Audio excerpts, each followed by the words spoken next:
어제 미국의 펜스 부통령이 조지아 애틀랜타에서 연설한 내용을 잠깐 들었습니다. 참 매력적인 분입니다. 그분이 뭐라고 얘기를 하냐면 자기는 집에서 이런 얘기를 한답니다. 우리는 미래를 알 수 없다.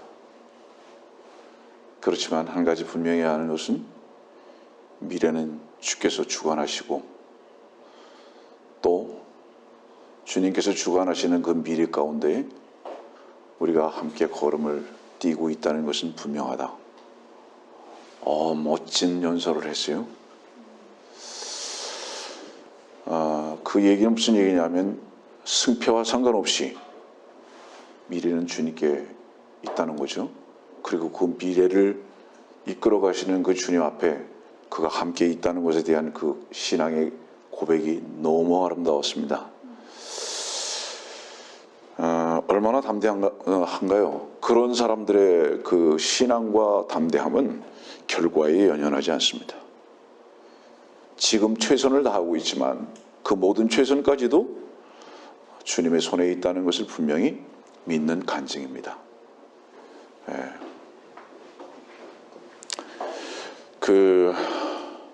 오늘 왜 이렇게 이야기를 하면서 말씀을 강론을 할까요? 여러분들, 성경에는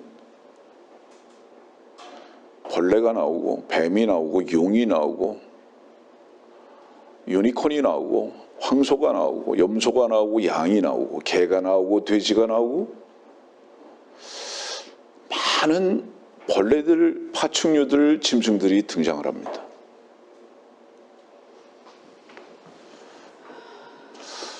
사람들이요, 남녀로 구분만 되어 있는 것 같고 다 똑같은 것 같이 보이죠. 사람들의 모습은 다 똑같이 보입니다. 그러나 그 사람들의 모습이 확실하게 다르게 나타나고 보여질 때가 있을 것입니다. 그때가 언제일까요? 오늘은 그런 말씀들을 여러분들에게 좀 소개하면서 쉽게 말하면 이런 겁니다. 뱀, 벌레의 변천사입니다. 그것이 우리들에게 어떤 영향을 끼치고 있고 지금 현재 우리들은 어떤 모습으로 살고 있는가에 대해서 말씀 속에서 조명을 해보는 시간이 돼야 할 것으로 생각합니다. 창세기 3장의 말씀을 보면 이런 말씀으로 창세기 3장을 시작합니다. 우리 잠깐 볼까요? 1절입니다.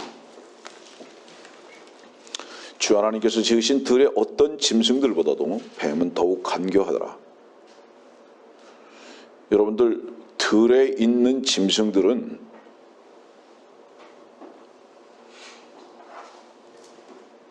가축이라고 불려지지를 않습니다.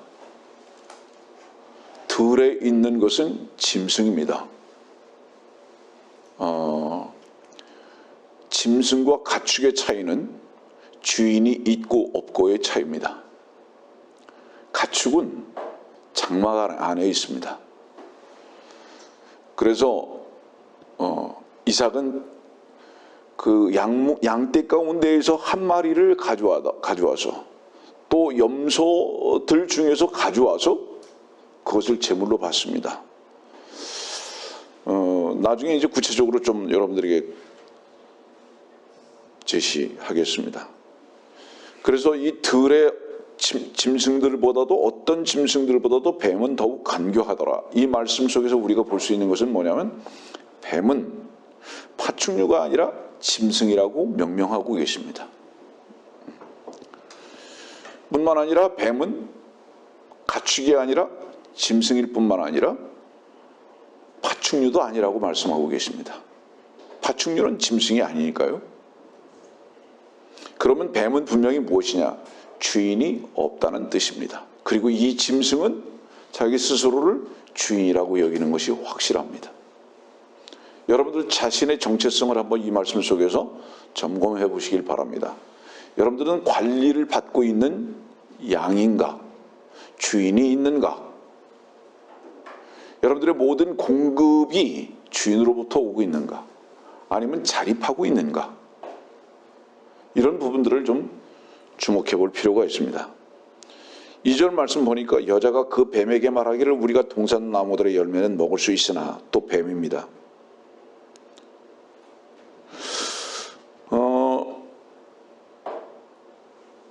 하나님께서 아담과 이브에게 말씀을 나누고 계시고요.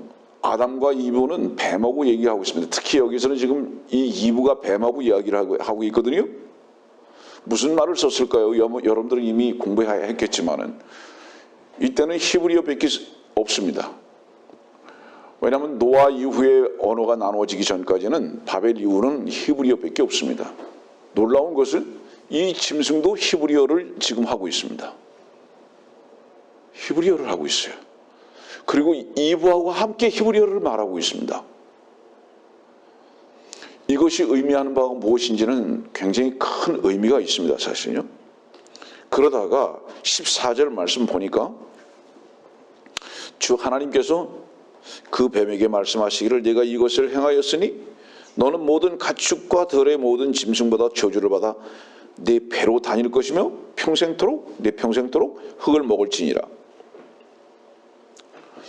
주목하셔야 할 것은 무엇이냐 하면 여기서 주 하나님이라는 이 말씀이 창세기 2장 4절 말씀에 처음 제시된다는 것입니다. 창세기 2장 4절에 주 하나님이라는 이 호칭이 처음 제시된다는 것은 하나님께서 그 모든 것을 만드신 만물의 주제가 되신 것이 분명합니다. 왜냐하면 6째 날이 끝나고 7째 날에 그분의 호칭이 주 하나님으로 바뀌는 것이거든요. 그냥 모든 지으신 것은 주인이 있으시다는 겁니다.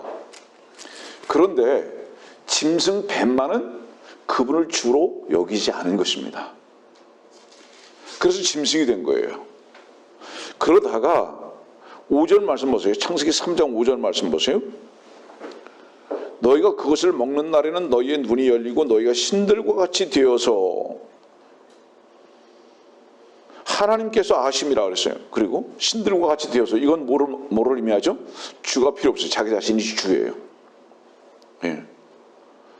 그러니까 사람들이 무엇을 먹고 영향을 받은 것이냐 하면 뱀이 주를 주로 여기지 아니하고 자기 자신이 주로 살았던 이 영향권 아래 들어가 버린 겁니다. 그 다음부터 뱀에게는 이 뱀의 속성을 닮은 인간들에게는 모습이 어떤 모습으로 바뀌었냐면 뱀 모습으로 바뀐 겁니다.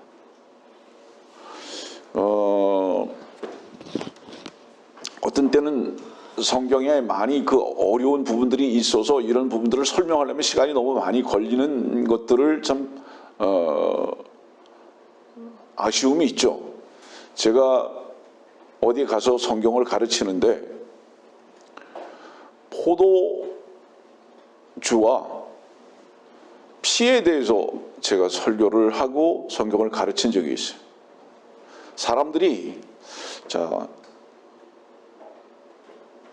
많이 마음이 아픈 것 중에 하나는 뭐냐면요, 목사들이 제일 쉽게 빠지는 유혹이 뭔지 아세요? 제일 쉽게 빠지는 유혹, 성경을 아는 척 해야 하는 겁니다. 이 유혹에 제일 쉽게 빠집니다, 목사들이. 왜냐하면 성경을 모르는 것 같이 부끄러운 일이 없기 때문입니다. 그래서 다른 거는 몰라도 성경은 아는 척 하고 싶어요.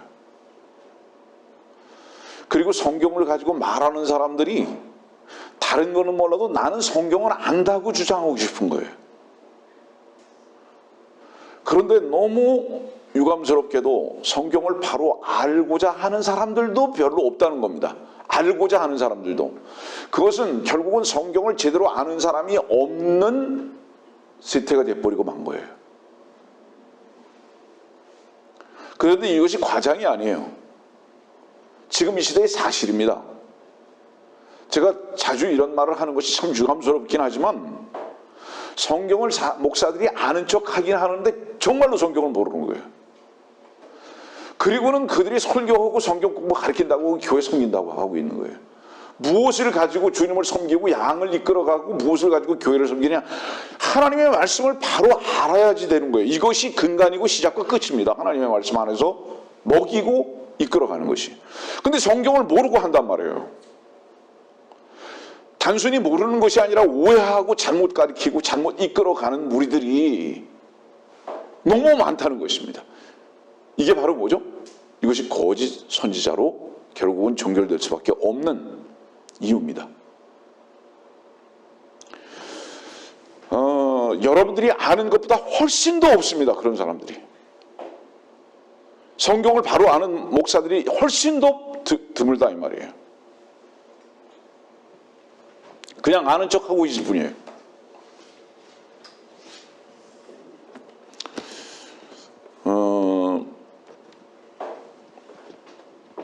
창세기 3장의 이 뱀은요, 창세기 3장 1절의 이 뱀은 창세기 3장 14절에 어떻죠? 이 짐승이 배로 다니죠. 그러면 이 짐승은 분명히 배로 다니지 않았어요. 그런데 이제 배로 다니게 됐어요. 배로 다니겠다는 것은 무엇을 의미하죠? 이제 파충류가 됐다는 겁니다. 네. 뱀의 변천사입니다. 계시록 20장으로 한번 가보세요. 이 뱀이 어떤 존재인가? 계시록 20장 19장 20절 보면 그러나 그 짐승이 잡히고 또 그 중간에 보면 그 짐승의 표를 받은 자들과 여기 이 짐승은 뭐죠? 짐승이 잡히고 그랬는데 이 짐승이 뭐죠? 이거는 적그리스도입니다. 666이죠. 마귀입니다. 근데 그 짐승의 표를 받은 자들도 결국은 불못의 산채로 던져집니다. 근데 이 짐승이 무엇이냐? 20장 2절 말씀 보세요. 그가 그 용을 잡으니 곧 마귀요 사탄인 옛뱀이라. 이 짐승은 용이고 그 용은 사탄이고 옛뱀이다. 여기서 옛뱀이라는 것은 뭐를 얘기하죠? 창세기 3장 1절에 그 뱀을 말하는 거예요. 그 옛 이것을 말하는 거예요. 그러면 창세기 3장 1절에 나타났던 이 들의 짐승 뱀은 우리 이렇게 유추해 볼 수 있습니다. 분명히 적그리스도의 멋진 모습으로 나타났을 가능성은 있다. 얼마든지. 왜냐하면 계시록 지금 19장과 20장은 이 짐승을 분명히 한 사람으로 묘사하고 있거든요. 그리고 그것을 옛 뱀이라고 말하고 있단 말입니다. 그러니까 바로 이 존재, 이 사람이 창세기 3장 1절에 처음 등장하고 그 다음에 마지막에 언제 등장하느냐? 주님을 대적해가지고 자기 자신이 왕이 되려고 하는 모습으로 대적해서 나타나는 것이 바로 이 짐승으로 나타나는 거예요. 이게 바로 옛뱀, 용입니다. 우리는 이런 변천사 속에서 무엇을 발견할 수 있느냐 하면 뱀은 사람이다. 그런데 이 사람은 어떤 모습으로 나타났느냐? 마귀가 가장 아름답고 멋지고 매력적인 남자로 나타났다.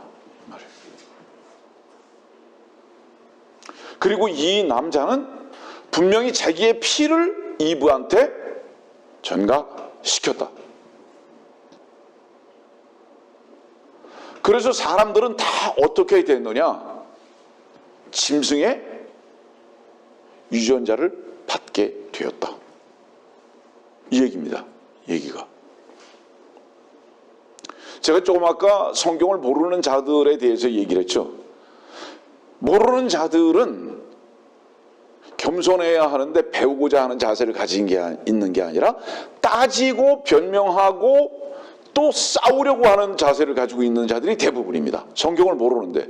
왜냐하면 자기가 알고 있는 것이 허물어져야, 잘못된 것이 허물어져야 바른 것을 받아들일 수 있는데 이것을 허물어뜨리기를 원하지 않는 사람들이 고집을 피우는 거예요. 인간의 교만성이죠.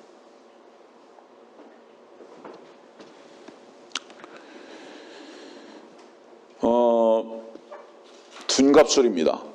카멜레온이죠. 다른 사람들 말하고 있지 않습니다. 지금 여기서 설교하고 있는 이 사람부터 시작해서 인간의 모든 색깔들입니다. 우리는요, 모든 인간들은 어떻게 보여지기를 원하는지 아세요? 이리로 보여지기를 원하지 아니하고 양으로 보여지기를 원합니다. 모두가 다. 그러나 그 속에는 일입니다. 우리는 모두 아름다운 모습으로 보여지기를 원하기는 하지만 때로는요, 욕심 많은 돼지의 모습으로 나타나기도 하고요. 때로는 다른 사람들을 해하는 사자의 모습으로 나타나기도 하고요. 때로는 은밀하게 침투하는 뱀의 모습으로 나타나기도 하고요.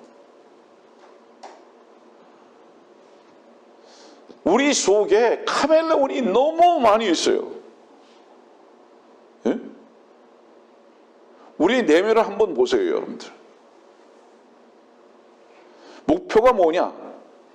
그럴듯한 옷 입고 사람들에게 나타나고 보이기를 원하는 이것 하나 외에는 사람들과의 관계 속에서 보기가 어려워요. 주님은 이것을 벗기기를 원하십니다. 이것을.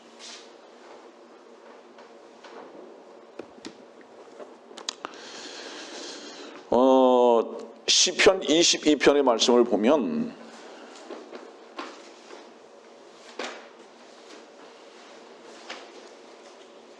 시편 22편의 말씀 보면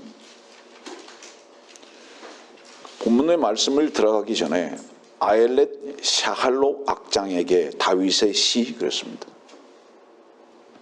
여기 아엘렛 샤할로는 무슨 뜻이냐면 아침의 사슴이라는 뜻인데요. 이 아침의 사슴이라는 뜻은 여러분들 사슴 생각해 보세요. 아주 연약하고 또 순결한 짐승과 같은 모습을 보입니다. 솔로몬의 노래 2장에는 이 사슴에 대해서 말씀을 하고 계시는데 보통 초식동물에 대해서는 성경에서 참 순수하게 말씀을 많이 그리고 있죠. 근데 아엘렛 샤할로라는 이 악장에게라는 이 말씀을 왜 여기다가 기록해 놨는가? 그리고 1절은 나의 하나님 어찌하여 주께서는 나를 버리셨나이까? 6절 말씀 보니까 그러나 나는 벌레요 그랬습니다. 왜 이것을 아침의 사슴이라고 표현하고 말씀을 여기다 기록하고 있냐 하면 12절 말씀에는 황소가 나오고요. 시편 22편 12절은 황소가 나오고요. 13절에는 사자가 나오고요. 16절에는 개들이 나오고요. 21절에는 유니콘이 나옵니다. 아침의 사슴으로 표현되고 있는 주님은 이런 짐승들에 의해서 지금 현재 어떠냐? 못 박혀 죽고 있는 거예요. 고난을 받고 있는 겁니다. 이런 짐승들에 의해서. 주님을 어떤 짐승들이 어떻게 십자가에 못 박혀 버렸느냐? 이리의 모습이고 개의 모습이고 황소의 모습이고 사자의 모습인데 유니콘의 모습인데 양의 옷을 입은 위선자들에 의해서 주님이 죽으시는 모습입니다. 그러면 주님께서는 왜 나의 하나님 어찌하여 주께서는 나를 버리셨습니까? 사실은 이 질문은 이해할 수 없습니다라는 것이 아닙니다. 그런 뜻이 아니에요. 엄격하게 말하면 이분은 이미 여기 지금 보니까 다윗의 시죠. 다윗의 시죠. 다윗은 주께서 왕으로 오시기 전 1000년 전에 이미 이스라엘의 왕으로 온 분이에요. 그분이 다윗이 이런 시를 썼어요. 나의 하나님 어찌하여 나를 버리시나이까. 성경은 하나님의 감동으로 기록하는 게 분명합니다. 1000년 후에 참 왕께서 어떤 모습으로 죽임을 당할 것을 이미 다윗은 알고 있습니다.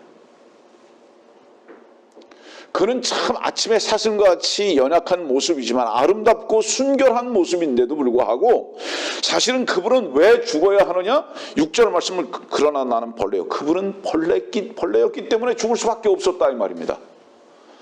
그분은 벌레였기 때문에 하나님께서 버리실 수밖에 없었다 이 말입니다. 네. 그러면 이 벌레는 무엇이냐? 여러분들이 알다시피 이건 파충류입니다. 뱀이에요. 여러분들은 성경을 통해서 민수기라든가 요한복음을 통해서 무엇을 배웠습니까? 왜 모세는 뱀을 장대에 노뱀을 왜 달았고 왜 요한복음은 모세가 광야에서 뱀을 들어 올린 것 같이 인자도 들려 올려져야만 한다고 말씀하고 계십니까? 분명히 주님은 벌레 뱀의 모습으로 죽으셔야 할 것을 다윗은 알고 있었습니다. 이유가 무엇이냐면 우리가 바로 벌레들이었기 때문에 그렇습니다. 우리가 바로 뱀이었기 때문에 그렇다 이 말이에요. 그런데 이 뱀은 다시 말하지만 얼마나 둔갑스레 능한지, 다른 표현은 뭐죠? 이것은 거짓과 위선입니다. 거짓과 위선에 두 가지 큰 이유가 있습니다. 하나는 무엇이냐? 자기를 의롭다고 주장하고 보여주고 싶은 요구 때문입니다. 이것이 위선의 가장 큰 이유고요. 두 번째는 무엇이냐? 그렇게 함으로 말미암아 상대방을 넘어뜨리고 나의 것으로 삼고자 하는 데 있습니다.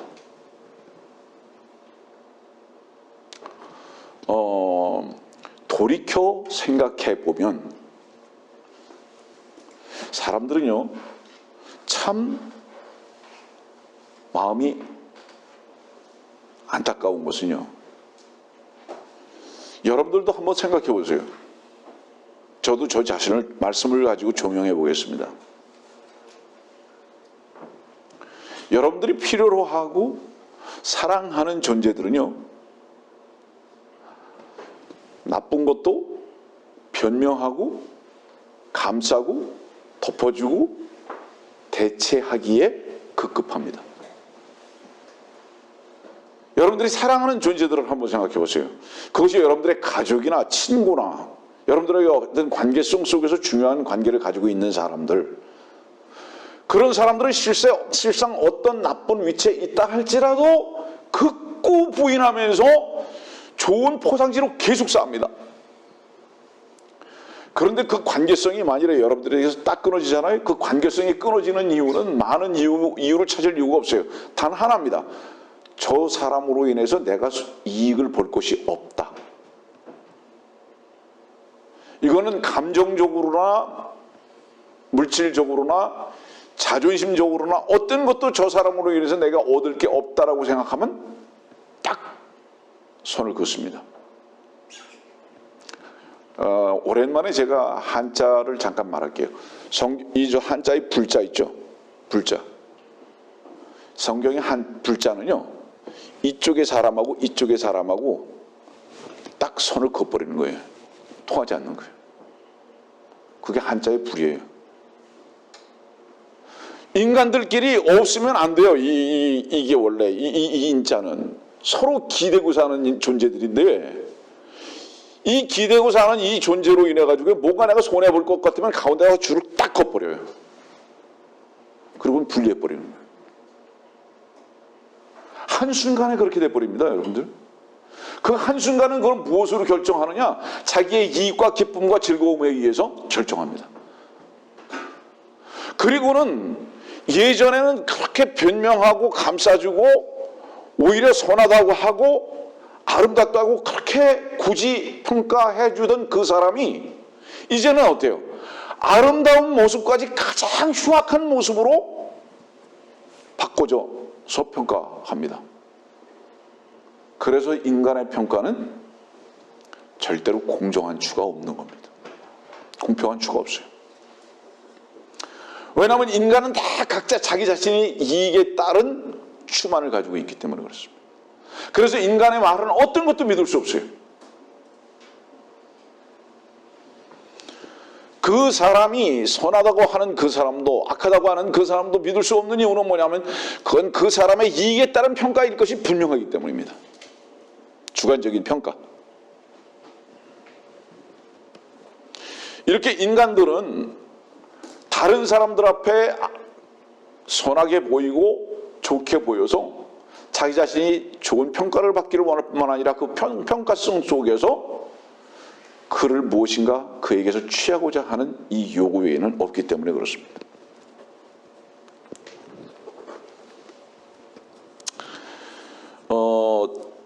이 지금 시편 22편의 이 벌레는요, 헬라어에서 그 어원을 찾아보면 용이라고 표현합니다. 파충류죠. 마가복음 9장을 한번 볼까요? 마가복음 9장 44절의 말씀을 보면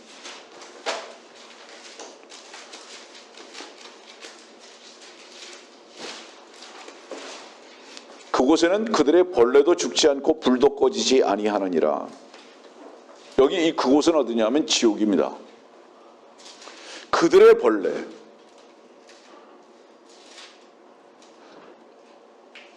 여기 이 그들의 벌레가 뭘까요? 지옥 간 자들의 모습이 벌레라는 뜻입니다. 그러면 여러분들 예전에 아마 많이들 들었을 거예요. 지옥 갔다 왔다는 사람들이 얘기를 들었을 거예요. 거기 가보니까 뱀이 엄청 많더라. 뱀이 엄청 많은 게 아니라 다 뱀들의 모습으로 있는 거예요, 지옥은.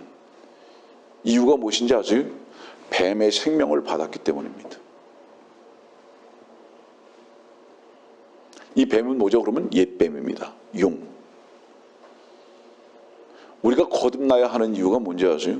뱀은 아무리 예쁘게 닦아도 칼라가 아름답게 보일지는 몰라도 뱀은 뱀이기 때문에 그렇습니다. 그러나 이 뱀이 죽고 거듭 태어나지 아니하면 절대로 하나님의 아들들이 될 수 없습니다. 그래서 우리가 그 하나님의 아들을 영접해서 하나님의 아들들이 되어야 하는 것입니다. 그런데 이 뱀을 쓰는 거예요. 고상하게 이 모습을 계속 나타내 보이려고 하는 것을 성경에서는 위선자들이라고 하고 바리새인이라고 하고 이것을 종교라고 말하는 것입니다. 인간을 계속 고상하게 보이기 위해서 사용하는 것. 뱀은 그대로 두고 양인 척하려고 하는 이 모습들. 이것을 어디서 배운 것이냐? 바로 사탄에게서 배웠다.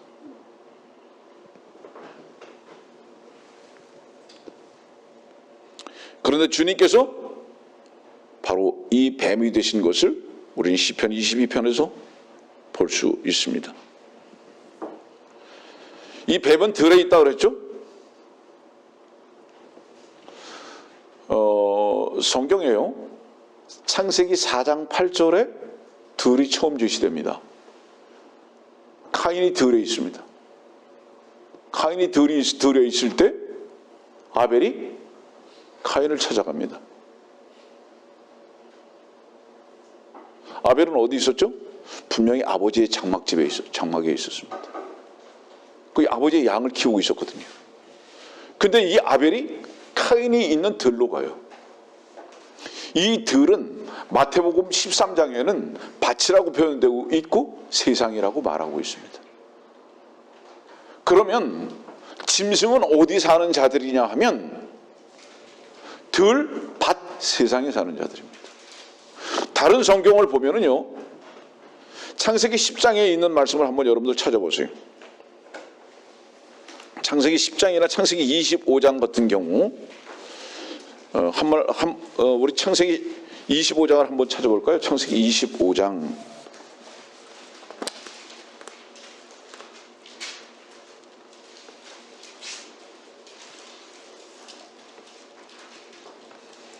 창세기 25장 27절. 그 아이들이 자라니 에서는 솜씨 좋은 사냥꾼이며 들 사람이었고 야곱은 평범한 사람이라 장막에 거하더라. 29절 에서가 들에서 돌아와 몹시 지친지라. 에서는 들 사람이에요. 그리고 에서는 솜씨 좋은 사냥꾼입니다. 자, 잠깐만요. 사냥 왜 하죠? 사냥을 하는 이유가 뭐죠? 짐승 잡으라고 하죠. 잡으려고 하죠. 이 사냥꾼이 어디서 또 제시되고 있느냐? 창세기 앞으로 그 쭉 가봅시다. 10장으로 가죠. 창세기 10장. 창세기 10장 보면 9절입니다. 그가 주 앞에서 힘센 사냥꾼이었으므로 사람들이 말하기를 주 앞에 님롯 같은 힘센 사냥꾼이라 하더라. 다시 말합니다. 사냥꾼 왜 들에 있죠? 무엇 때문에? 짐승을 잡기 위해서 있습니다. 그리고 그 짐승을 잡아서 무엇 하려고 그러죠? 그의 양식을 삼으려고 합니다.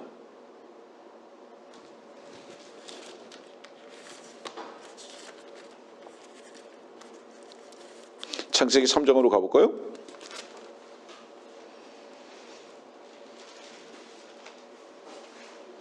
(14절입니다) 너는 모든 가축과 들의 모든 짐승보다 저주를 받아 내 배로 다닐 것이며 내 평생토록 흙을 먹을지니라. 여러분들, 짐승은요 흙으로 만들어졌어요. 우리는 흙으로 만들어졌다고, 이 육신이.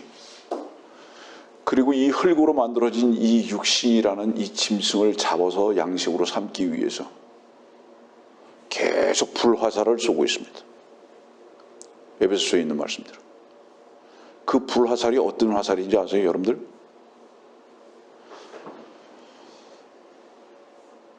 짐승을 완전히 사망에 이르게 하는 바로 그 화살을 쏘고 있는 겁니다. 그런데 이 불화살을 쏘는 자가 계시록 6장에는 어떤 모습으로 나오는지 아세요? 알죠, 여러분들? 흰말 탄 자로 나옵니다.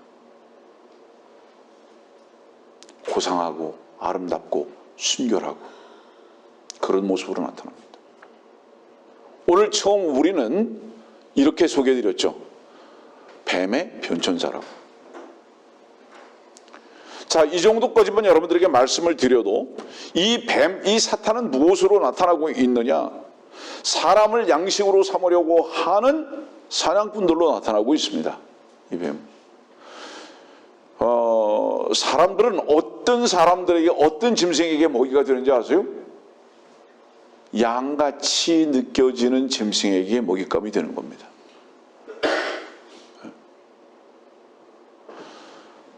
저 같은 사람에게 사실은 속아야 한다면 그 사람은 좀 이상한 사람입니다.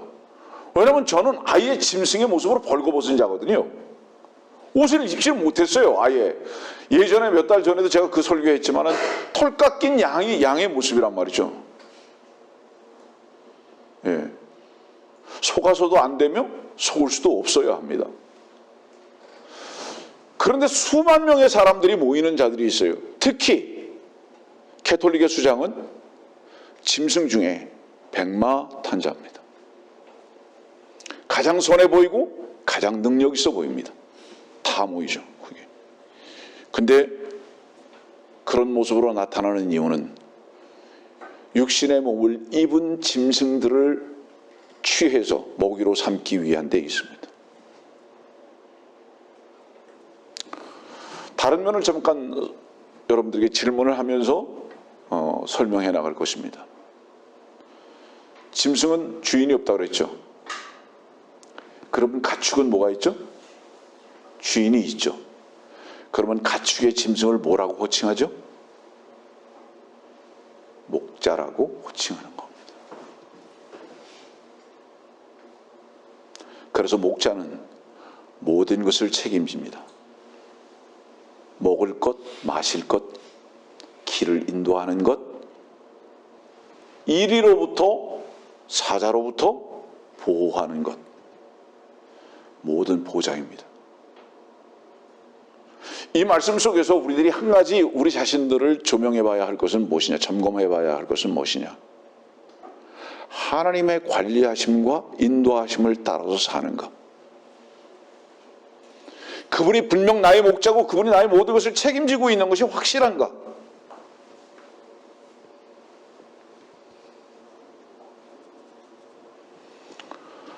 하나님의 아들들이 되는 권세를 받은 사람들만 하나님의 아들의 형상을 입습니다. 언제죠? 자, 생각해 보세요. 벌레는요, 화장실 속에서도 살고요, 흙 속에서도 삽니다. 그렇죠?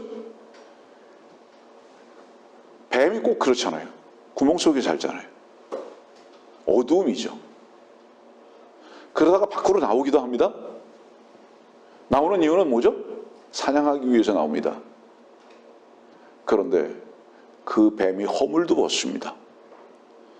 또 그 벌레가 날개를 달고 날아가기도 합니다. 그렇죠? 벌레의 변천사. 우리가 지금 이 땅에서 육신을 입고 살고 있지만 이 몸을 벗는 날 우리는 나를 것입니다. 그게 휴거죠. 문제는 뭐냐면 지금 현재 살고 있는 모습이 똑같이 벌레의 모습과 같이 보인다 할지라도 각자 그 마음 속에 주 예수 그리스도의 아들들이 되는 권세를 입은 그 생명으로 거듭난 자들은 반드시 비록 이 땅에서 기는 것 같은 삶을 산다 할지라도 반드시 어느 한 날 날개를 달 것이다. 이것을 우리들에게 아주 구체적으로 설명을 하고 계시는 거죠. 그 다음에 우리가 비록 이 땅에 산다면 사는 목적이 무엇인가에 대한 부분을 우리는 생각해 봐야 하는 것입니다. 산다면 이 부분은 다시 다른 곳으로 넘어가고요. 우리는 사냥꾼으로서 사는가, 아니면 사냥꾼에게 먹힌 바 될 수밖에 없는 연약한 무리들을 주님께 이끌어야 하는 목자적 삶을 사는가는 한번 되돌아볼 필요가 있습니다. 주님께서 어찌하여 나를 버리셨냐고 이렇게 말씀하십니다. 그분은 능력자죠. 그분은 능력자인데 왜 그 능력자가 그 십자가에서 내려오지 못했습니까? 그 능력은 어떤 능력이에요? 수만 명의 군병을 한순간에 다 멸할 수 있는 능력이죠. 근데 주님께서 왜 십자가에서 그 능력을 쓰지 못하셨을까요? 성경에서는 이것을 뭐라고 얘기하는지 아세요? 이런 것들을 온유 이렇게 말하는 거예요. 온유는 뭔지 아세요? 사랑을 나타내기 위해서 능력을 다 사용하지 아니하는 것, 이것을 온유라고 하는 거예요. 여러분들 사랑을 한번 해보세요. 자기가 힘이 있어도, 예를 들어서 자기 감정적으로 다 할 수 있는 힘이 다 있어요. 물리적인 힘을 다 쓸 수도 있어요. 그러나 그 사랑은 그 물리적인 힘을 다 쓸 수 있는 것을 충분히 제어할 수 있는 온유의 상태로 내 자신을 옮겨 놓습니다. 네. 자식들을 사랑하기 때문에 차라리 내가 아프고 내가 웁니다. 네. 그러나 이 사랑은 오해하지 마세요. 징계 없는 사랑을 말하는 것은 아닙니다. 정확하게 말씀을 드리면 가장 엑기스된 사랑은 뭔지 아십니까? 매입니다. 다만 그 매에 감정이 들어가 있지 아니하는 온유로 나타나는 매입니다. 그런데 이 시대의 부모들은 바로 이 온유로 나타나는 매를 절대로 안 가지고 있습니다. 이유가 뭘까요? 그 사람은 그 자녀를 사랑하지도 아니하고 자기 자신만을 사랑하고 자식들과의 관계성 속에서도 거래만 하고 있기 때문에 그렇습니다. 그렇기 때문에 그 사랑을 온유로 나타내는 징계까지도 하지 않습니다. 이것이 이 시대예요. 얼마나 무서운 건지 아십니까, 여러분들? 이것이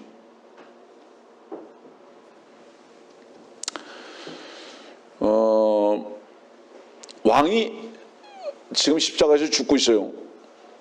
우리 시편 22편을 본 거예요. 다윗 왕이 지금 썼잖아요.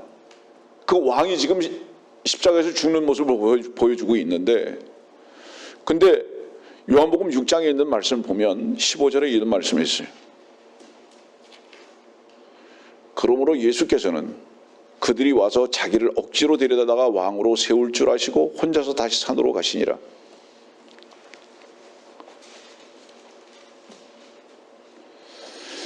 사람들 자주 쓰는 말 중에 하나가 뭐죠? 억지라는 말 씁니다. 억지. 순리대로 말하지 아니하고 행동하지 아니한다. 그죠? 그 억지 그렇게 말하죠. 여기 억지로 왕 삼으려 했다. 왜 이렇게 표현했을까요?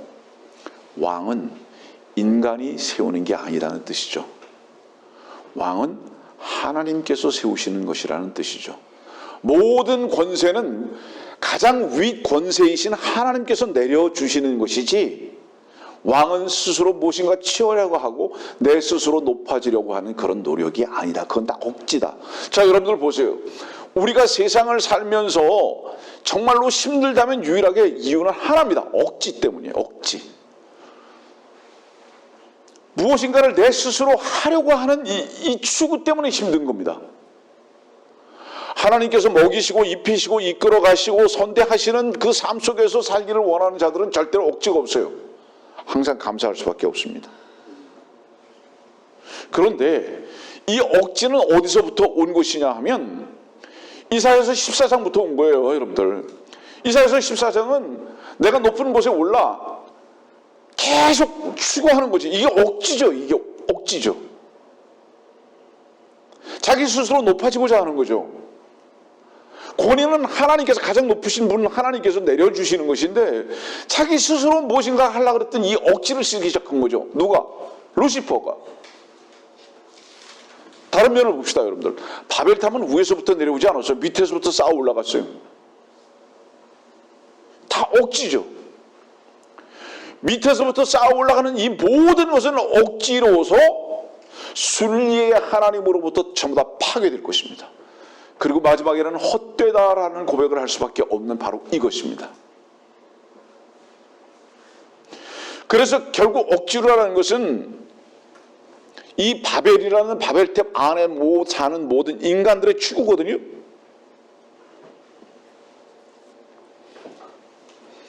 우리는 이 말씀 속에서 무엇을 발견해야 할까요? 아, 우리는 역시 벌레의 피를 가졌구나. 우리는 역시 뱀의 피의 영향권 아래서 시작됐구나.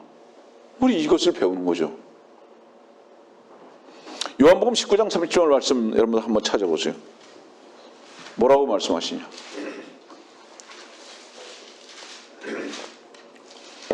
요한복음 19장 30절은 주께서 십자가에서 식초를 받으시고 다 이루었다 하시고 죽으십니다. 여기에 이 식초는 제가 몇 년 전에 소개해드린 적이 있지만 이 식초는 다른 곳에서는 또 신포도주라고 그것을 번역해놨습니다. 이것은 이 어떤 식초, 어떤 신것이냐, 굳이 얘기하자면 6,000년 동안, 아니 그 당시로 본다면 4,000년 동안 포도주가 묵었던 거예요. 그만큼 쉬어요. 이게 빙초산이 된 거예요. 인간의 피는 포도주로 표현되고 있다고 성경에서 여러분들에게 말씀드린 적이 있습니다. 가능하면 오랜 시간이 되지 않은 곳에서 생명나무가 왜 올리브나무이고 포도나무가 왜 선악과 나무인 것인지 여러분들에게 한번 강론하겠습니다. 분명한 것은 성경에서 이 포도주는 먹지 말게 되어 있고요. 이 들포도를 말하고 있고요. 여러분들 들포도 있죠, 들포도. 이게 다 들짐승들과 연결된 거예요. 이것은 짐승의 피로 연결되어진 것을 성경은 우리들에게 가르치고 주고 계시는데, 주님께서 왜 이 식초를 받으셨냐 하면 인간의 피의 값을 주님께서 치러 버리신 거예요. 이것이 고통의 잔입니다, 여러분들. 이것이 죄인 것이에요. 성경은 이 요한복음 19장에 우리들에게 이것을 말씀하고 계시거든요. 벌레의 속성은요, 자기 힘으로만 살아가려고 하는 것이 벌레의 속성입니다.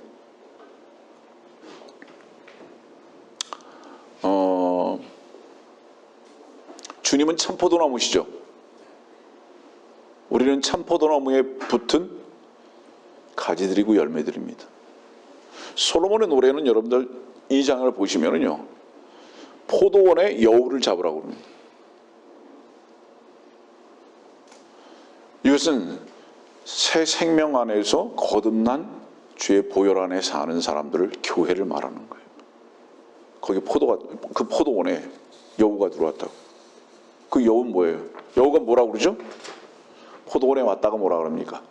저 포도는 시다 그러고 가잖아요. 우리는 그 여우가 우리를 소유하지 못해요. 그 여우의 음식이 되진 못합니다. 그 여우는 들에만 나가야 돼요. 포도원은 못 들어와요. 아니, 들어와도 신포도이기 때문에 먹을 수가 없어요. 그가 생각할 때 그렇다는 뜻이에요.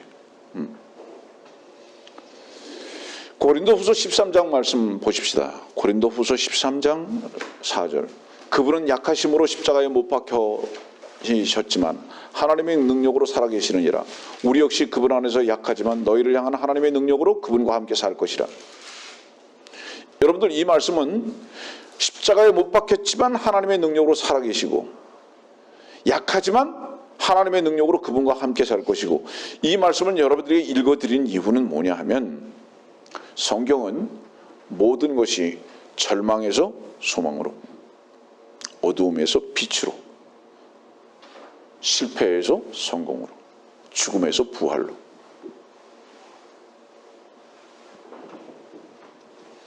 성경은 왜 이렇게 기록하셨느냐? 부정적인 곳에서 우리 자신들이 발견되어지지 아니하고 절대로 주님의 긍정 속으로 들어갈 수 없다.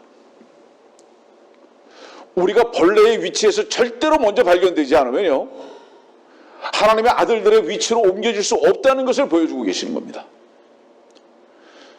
오늘 말씀을 듣는 자들이 먼저 제가 이렇게 질문하는 거예요. 당신은 벌레인 것을 한번 발견해 본 적이 있고, 나의 하나님 나는 벌레입니다라고 부르짖었던 이 부르짖음이 여러분들의 것이 한번 되어본 적이 있는가에 대한 질문을 자답해보라 이 말이에요.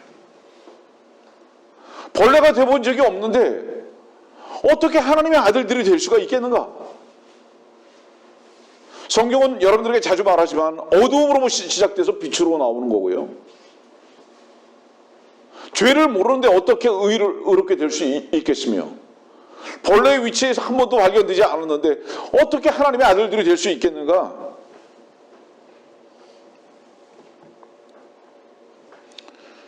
우리는 시편 22편에서 뭐를 보냐 하면, 하나님의 아들이 왕으로서 분명히 오셨는데 그분이 뱀이 되셨다는 것을 봅니다. 사람들은 이 부분을 너무 쉽게 생각해 보려고 하는데, 이사야서 53장은 보면 이렇게 말씀하셨어요.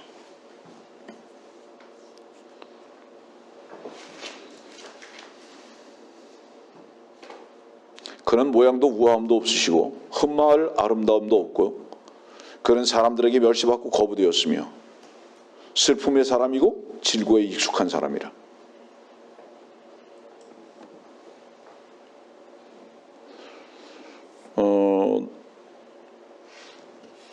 혹시 여러분들 공부 시간에 배웠는지 모르지만 히브리어 동사는 시제가 없습니다.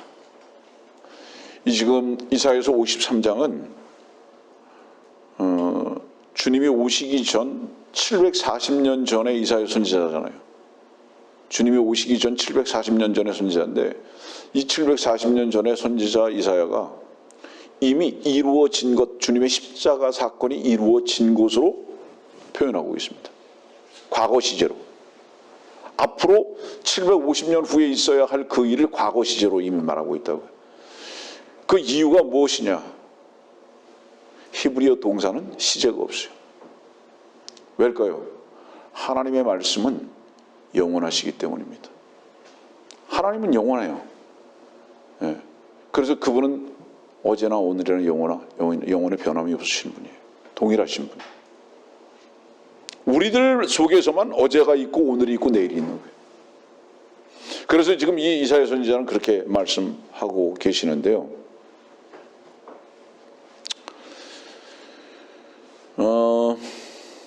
시간이 많이 가니까 조금씩 또 정리해 나가겠습니다. 창세기 3장 24절 말씀 봅시다. 창세기 3장 24절. 그리하여 하나님께서 그 사람을 내어 쫓아내시고 에덴의 동산 동편의 그룹들과 두루도는 불타는 칼을 놓아 생명나무의 길을 지키게 하시니라. 생명나무의 길을 통과할 수 있는 자는 없어요. 지키게 하셨다고 그랬잖아요. 그러니까 인간이 아무리 발버둥 쳐도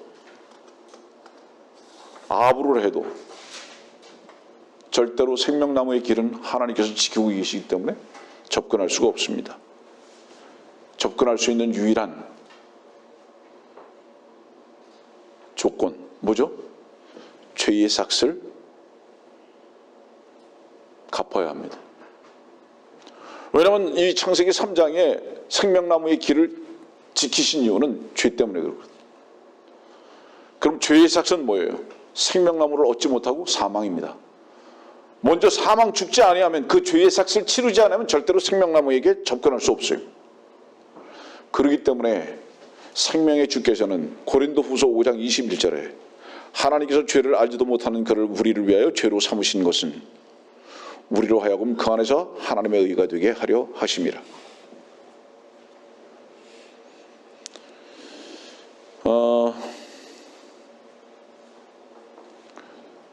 우리의 의가 영원할 수밖에 없는 이유, 그 의는 고린도후서 5장 21절에 그랬잖아요. 하나님의 의가 되게 하려 하심이라. 우리의 의가 아니에요. 하나님의 의예요. 우리가 하나님의 의가 되게 하셨다고요. 우리 자신을. 우리 자신이 그냥 의롭게 된 것이 아니라, 된 것만이 아니라 우리가 하나님의 의가 되었다고. 변질될 수 없어요. 그래서 영원한 것입니다. 갈라디아서 3장 13절 말씀 봅시다.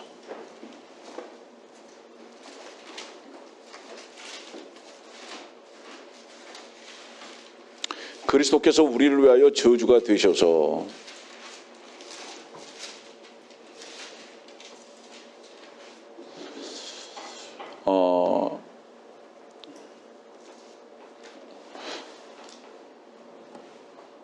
사람들은 보통 이렇게 말을 많이 합니다. 왜 내게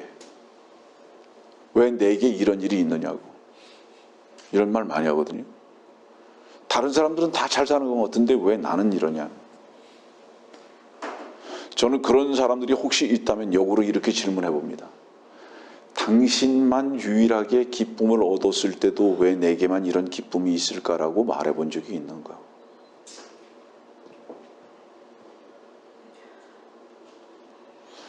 왜 내게만 이런 일이 있어라고 말하는 그 불평을 가지고 있는 그 사람은요, 그 자신에게 어떤 특별한 것이 와도요, 절대로 자기 자신에게만 이 특별한 것이 왔다라는 감사가 없어요. 그 사람에게는 항상 불평만 있습니다. 이 70억이 다 저주받은 인간들 속에, 이 70억에 다 지옥에 가서 뱀이 되어 있을 수밖에 없는 자들 속에 왜 당신만 구원 얻었습니까? 예? 다 굶주리고 물도 마실 수 없고 질병이 있어도 병원에도 갈 수 없고 옷도 하나 입을 수 없는 그 90% 이상이 되는 그 사람들 중에서 당신은 왜 잘 먹고 잘 입고 병원에도 가고 그래도 집에도 살고 배고프지 않고 춥지 않고 살고 있습니까? 당신은 그들과 뭐가 다릅니까? 특별합니까? 이유는 하나입니다. 불평의 이유는. 감사가 없고 불평할 수밖에 없는 그 이유는 단 하나입니다. 자기가 벌레인 것을 지금 현재적으로 모르는 거예요. 그 벌레인 것을 볼 수만 있다면, 하나님의 말씀 속에서 볼 수만 있다면 늘 하나님 앞에 감사할 수밖에 없는 우리들의 모습을 주님 앞에 고백할 수밖에 없는 거예요. 주님 감사합니다. 그래서 우리 인간들에게 꼭 한 가지 바뀌어져야 할 것이 있다면 뭐죠? 내 모습을 보고 겸손의 위치에서 주님을, 십자가의 왕이지만 벌레가 되셔서 죽으신 주님을 바라본다면 그러면 우리는 감사할 수밖에 없을 것입니다. 우리가 얼마나 교만한지. 말씀을 정리해 나가겠습니다. 사람들이 불평하는 이유는 낮은 데 있지 아니하고 높은 데 있기 때문입니다. 억지죠, 억지. 억지로 살라고 하는 거예요. 자꾸 높아지려고만 하기 때문에 그렇습니다. 그렇기 때문에 그 높아지고자 하는 그 추구라는 그 교만이 그 자신을 불행하게 만들어 가고 있습니다. 저는 여러분들 참 이 말씀이 여러분들이 깊이 박히시기 바랍니다. 하나님은 우리를 선대하고 계십니다. 지금 현재도 여러 가지로, 특히 그분은 그 생명을 우리에게 주셨습니다. 구원받았다면 왜 나만, 당신이 언제 왜 나만 구원하셨습니까? 라는 감격의 고백을 한 때는 언제입니까? 출애굽기 25장 10절의 말씀을 보면 그들은 시팀나무로 궤를 만들지니 너는 순금으로 그것을 입히되 안과 밖을 싸고 주위에 금태를 두르고, 그 다음에 22절입니다. 출애굽기 25장 22절. 거기에서 내가 너와 만나고 너와 교제하리라. 그 거기가 어딘지 아세요?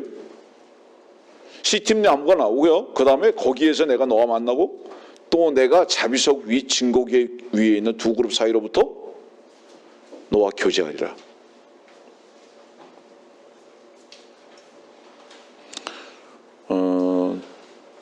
집에 가서 꼭 읽어보세요, 여러분들. 에스겔서 31장 18절의 말씀, 마가복음 8장 24절 말씀, 여러분들이 너무 잘 아는 시편 1편 3절의 말씀은 제가 읽겠습니다. 그는 강가에 심겨진 나무 같아서. 나무는 그로 표현하고 있습니다. 인격체죠. 그런데 주님은 어떤 나무셨느냐? 시팀나무셨어요. 시팀나무. 지금 출애굽기 25장 17절 시팀나무. 주님은 분명히 나무셨는데 시팀나무셨어요. 강가에 옮겨지기 전에 그분은 시팀나무였다 이 말이에요. 이 시팀나무가 뭐죠? 사막에서 자라는 아카시아 나무과입니다. 불에 들어갈 수밖에 없죠. 땅은 사막이에요. 지금 이 세상은 광야고 사막이라고요. 그것은 무엇을 말하는지 아세요? 물이 없어요. 생명이 없다고요. 주님은 거기서 나오셨어요. 그 땅에서 올라오셨다고. 시팀나무. 그런데 이것을 가지고 궤를 만들었어요. 주님이 순금으로 쌓여진 말씀이 되신 거죠. 주님을 만나기를 원하는 사람들, 예배당에서 절대 주님 못 만납니다. 여러분들이 예배당을 나와야 하는 이유는 뭔지 아세요? 주님 만나러 나온 게 아니에요. 이미 만난 주님을 이 예배당에서 고백하고 찬양하고 섬기는 수단으로 나오는 거지, 주님을 만나기 위해서 예배당 나오는 게 아닙니다. 예? 주님은 어디서 만나야 한다고 말씀하셨어요? 여러분, 출애굽기 25장에 자비석 위 증거계 위에서 만나는 거예요. 그럼 이 자비석 위에서 만나려면 어떻게 해야 되는지 아세요, 여러분들? 주님의 죽으신 가운데 여러분들이 하나가 되어야 돼요. 거기서 만나지 아니하는 주님을 거기서 만나지 않으면, 다시 말하면 거기서 어떻게 해야 만나죠? 여러분들이 벌레가 돼 있어야만 만날 수 있습니다. 아, 나는 벌레구나. 다시 얘기하죠. 이 벌레는 뭐라고 그랬어요? 파충류, 뱀. 우리는 이 위선, 이 거짓, 이 세상을 추구하고 세상만을 향해서 살고자 하는 이 억지의 삶, 이 삶을 어디서부터 시작했고 어디서 배웠는가? 이게 바로 뱀의 생명으로부터 유전돼 온 것이다 이 말이에요. 그 삶을 살고 억지로 살려고 하는 벌레들이다 이 말이에요. 우리는 높아지려고 하는 것 외에는 우리의 목적이 없고 목표가 없어요. 이것 때문에 힘들어진다 이 말이에요. 그러나 주님께서는 우리를 어떻게 하셨는가? 에베소서 1장 3절의 말씀 보면 그리스도 안에서 천상에 있는 모든 영적인 복으로 우리에게 복 주신 하나님. 에베소서 2장 6절 보겠습니다. 그리스도와 함께 일으키사 우리를 천상에 앉히셨다고 말했어요. 우리는 땅을 배로 기는 자들이 아니에요. 우린 천상에 앉힌 자들이에요. 여러분들이 천상에 앉히려면 어떻게 해야죠? 이 구름 위에 사는 거 아니에요? 구름 위에 사는 거. 이 세상에 현실 감각이 없어요. 현실 감각이 없다는 것은 뭐를 의미할까요, 여러분들? 세상에 사는 것과 현실 감각이 없는 것. 구원받은 사람들의 공통적인 간증인데요. 저는 처음 구원받고요. 이 세상 사람이 아니려고 노력하는 것이 아니라 현실 감각이 없어지더라고요. 구름 위에 사는 것 같아요. 다른 사람들하고도 비교가 안 되고요. 다른 사람들이 눈에 들어오지도 않고요. 아니 무슨 남들이 어떤 차를 타고 다니든 남들이 무슨 뭐 공부를 잘하든 못하든 남들이 미녀든 미인이든 뭐 좀 추인 추남이든 전혀 상관이 안 되는 거예요. 현실감이 없는 거예요. 현실감이 구원받고 나니까. 왜냐하면 천상에서 보니까 우리가 좌절하고 실망하고 괴로워하고 왜 그렇죠? 우리가 이 땅에 살고 있다는 거죠. 너무 세상에 민감하다는 뜻이죠. 우리는 천상에 앉아있는 자들로서의 삶을 산다면 우리는 구름 위에 사는 자들이죠.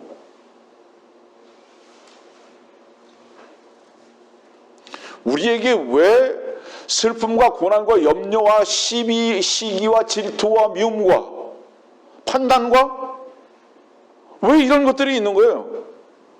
구름 아래에 있다는 거죠, 여러분들. 구름 위에서는요, 땅 아래에 있는 곳에 영향을 끼칠래도 끼칠 수가 없어요. 불가능해요. 구름 위에 사는 사람의 특징은 땅의 것은 다 헛된 고구라라는 것을 아는 겁니다. 전 여러분들이 정말로 겸손해지기 바랍니다. 여러분들 한국에는 그런 무지개들을 잘 볼 수가 없는데요. 미국에는 참 무지개를 자주 볼 수 있습니다. 근데 무지개를 보려면 반드시 뭐가 필요하죠? 반드시 구름이 필요하죠. 하나님의 약속의 위로가 우리들에게 있으려면 구름은 반드시 필요한 겁니다. 예? 그리고 그 구름이 어두움만 주는 건 아니에요. 은혜의 단비도 주는 거예요. 여러분들이 지금 현재적인 삶 속에서 어떤 삶이 있다 할지라도 주님을 소망하면서 감사할 수 있는 자들이 된다면 여러분들은 이미 그 구름을 벗어나서 주님의 약속을 보는 자들입니다. 난 천상에 앉혀있는 우리들을 볼 수 있게 되기를 바랍니다.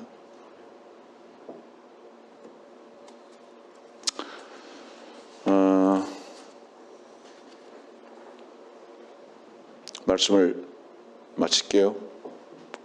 주님께서 왜 시편 22편 6절에 벌레라고 말씀하셨을까요?